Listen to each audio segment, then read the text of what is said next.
Maryam, anak kini nga babae ni Imran.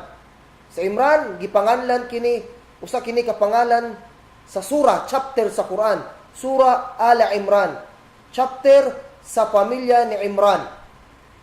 Nagingon ng Allah subhanahu wa ta'ala sa surah Ala Imran, versikulo 35 hangtod 37. Nagingon ng Allah subhanahu wa ta'ala, wa idh qalat imra'atu Imrana Rabbi inni nadartu laka ma fi batni muharraran fataqabbal minni innaka antas samiul alim. Falamma wada'atha qalat rabbi inni wada'tuha untha wallahu a'lamu bima wada'at wa laysa adh-dhakaru kal untha wa inni sammaytuha Maryam wa inni u'idhuha bika wa dhurriyyataha minasy syaithanir rajim. Fataqabbalaha rabbuha biqabulin hasanin wa ambataha nabatan hasana wa kaffalaha Zakaria. Kullama dakhala 'alayha Zakaria al-mihrab wajada 'indaha rizqa. Qala ya Maryam anna laki hadha? Qalat huwa min 'indillah. Inna Allaha yarzuqu man yasha' bighairi hisab. Mao kining aya mga igala mga igsuon. Sa pinakaduol nga pagkahubad kato nga bersikulo nga atong naisgutan. Nagingon ng Allah subhanahu wa ta'ala, og nagsulti ang asawa ni Imran, inni nadartu laka ma fi batni. Ya Allah, akong gihalad sa imuha. Akong gihalad sa imuha kining naa sa sulod sa akong tiyan. Muharraran fataqabbal minni. Akong gihalad sa imuha kining naa sulod sa akong tiyan nga mo serbisyo sa imuhang balay. Ay ang Baitul Maqdis, ang Palestine. Magserbisyo sa imuha. Khalisan laka ay para lang kini sa imuha. Ang akong intention, wala na ilain kundili para lamang sa imuha, ya Allah. Innaka antas samiul alim. Kaysa kamatuoran, ya Allah, ikaw lamang ang bugtong makadungog o bugtong nakahibaw sa ako ang sitwasyon. Falamma wada'atha, pagkapanganak sa asawa ni Imran, nagsulti sa, ya Allah, babae ang akong gipanganak. Ambot pasabot niya ni mga igala, mga igsuon, ang gusto niya mahitabo, unta, lalaki ang iyang anak, dili babae. Kay, unsaon man daw pagserbisyo, kung babae ang iyang anak. Ang gusto niya mahitabo, lalaki unta. Nagreklamo siya sa atubangan sa Allah subhanahu wa ta'ala. Unsay gingon sa Allah, wallahu a'lam bima wada'at, wa laysa adh-dhakaru kal untha. Nasayod ang Allah subhanahu wa ta'ala kung unsa ang imong gianak.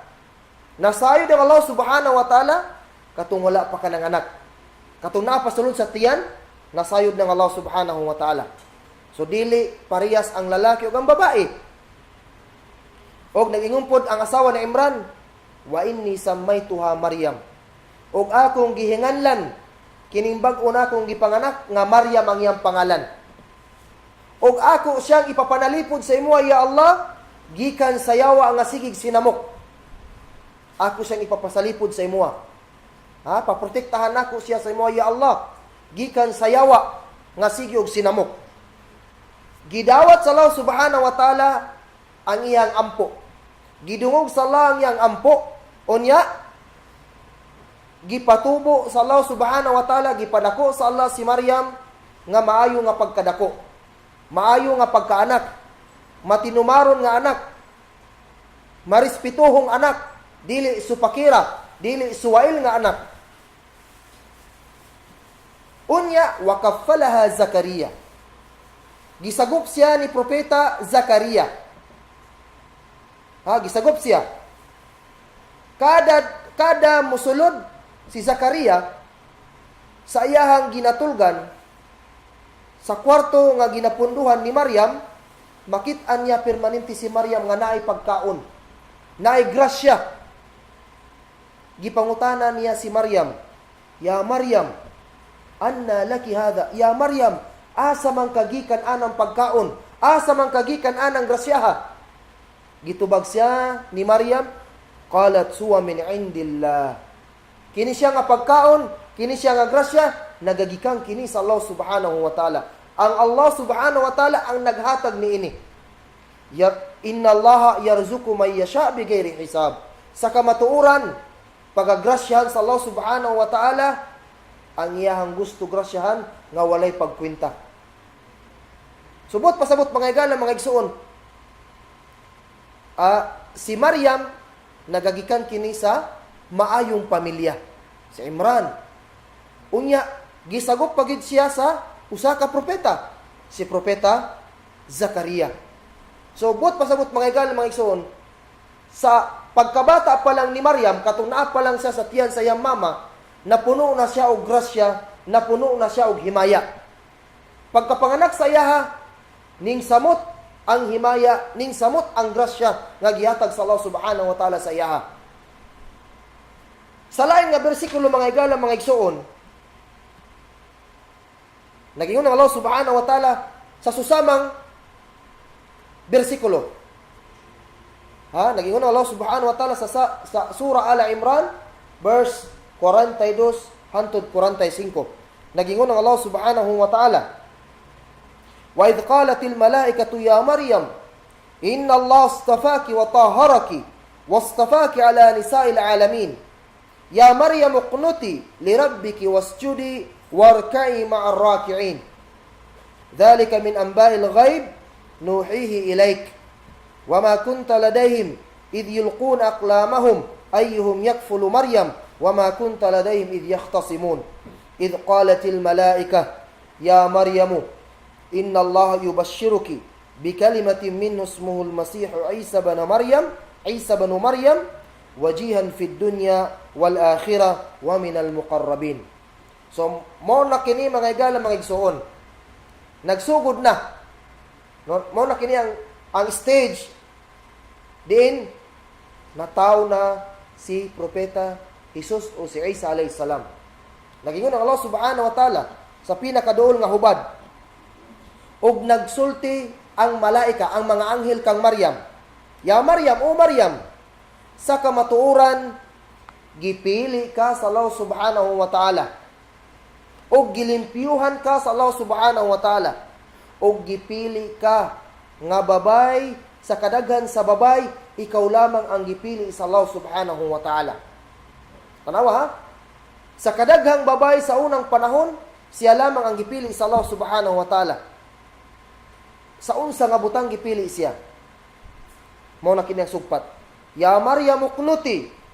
O Maryam, permanentiha ang pagsunod nimo sa mando sa Allah subhanahu wa ta'ala.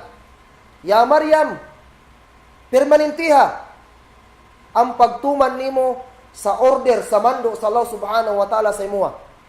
Dili ka magpabaya, dili ka magreklamo. Wasjudi, imudmud ang imong naong sa yuta. Ang sujud, pagbutang sa imong naong sa yuta. Warka'i ma'ar raki'in. O pagruko, bimana pagyukbo, kauban ang mga nagapangyukbo. Muyukbo ka, ibutang nimo, imudmud nimo ang imong naong, o imumo nimo ang imong naong sa yuta. Bot pasabot, pagsimba sa Allah subhanahu wa ta'ala. Simbaha ang Allah subhanahu wa ta'ala. So gisugo na si Maryam, pero mga igala, mga igsoon, si Maryam o Maria, dili kini propeta, dili pud kini sinugo sa Allah subhanahu wa ta'ala. Kaya lang, pinili siya sa Allah subhanahu wa ta'ala sa kadaghan sa mga babay, siya lamang ang gipili sa Allah subhanahu wa ta'ala nga hatagan niya og inani nga nindot nga grasya. Dhalika min anba'il ghaib, Muhammad, mao kini ang mga nanghitabo sa mga unang panahon nga wala nimo masaksihan, wala nimo makita. Wa ma kunta ladayhim id yulquna aqlamahum, ug wala ka nakauban, wala ka naka-present sa unang panahon kung kinsa ang musagop kang Maryam. Tanawa, daghan ang kini nga pangitabo, daghan ang musagop kang Maryam. Yulquna aqlamahum, ang nahitabo sila mga igala, mga igsoon, nagbunutay sila. Nagbunutay kung kinsa ang makasagop kang Maryam. Yulquna aqlamahum, bimana ilabay nila ang ilahang mga gamit pang sulat. Butan nato karon, lapis ba or ballpen. Ilabay nila sa yuta, wala ko kabalo kung unsa ang proseso ato. Ang importante, inato ang procedure nila, pamaagi nila, aron, kinsa ang makasagop kang Maryam. Sumoto kaganiya, mga igala, mga igsoon, si Propeta Zakaria ang nakasagop kang Maryam. Siya ang mindaog. Unya ang nahitabo, idh qalatil malaika, bimana, ning abot na si Maryam sa igo ug insakto nga edad. Aron madawat kini nga pangitabo sa yaha. Muna kini ang stage mga igala mga igsoon. Nagingon ang Allah subhanahu wa ta'ala, idh qalatil malaika, ya Maryam inna Allah yubashshiruk. Ug nagsulti ang mga anghel sa yaha, o Maryam, nagpadala og maayong mensahe ang Allah subhanahu wa ta'ala sa imuha. Unsa kato nga mensahe? Bi kalimatin minhu ismuhul Masihu Isa banu Maryam. But pasabot, magbuntis ka og bata nga magdala, magsangyaw sa ngalan sa Allah subhanahu wa ta'ala. Ibuntis nimo ang bata nga magdala, magsangyaw sa ngalan sa Allah subhanahu wa ta'ala. Atong sabton, magbuntis ka og propeta.